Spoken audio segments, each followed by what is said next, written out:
Interventi urgenti per difendere gli allevatori del Veneto, la sicurezza dei cittadini e le esigenze economiche, agricole e locali dalle aggressioni dei lupi.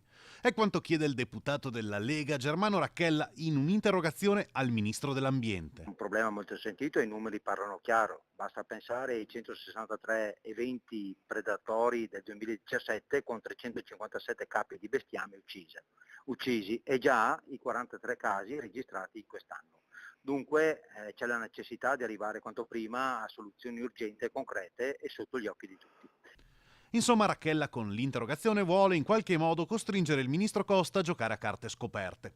Cosa vuole fare? Quali sono i suoi piani?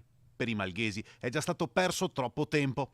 In molti chiedono che si possa arrivare agli abbattimenti. Il compagno di partito di Racchella, Nicola Finco, ha presentato una proposta di legge gemella a quella del Trentino Alto Adige, in cui si propone, ultima delle opzioni in campo, di eliminare gli esemplari più aggressivi.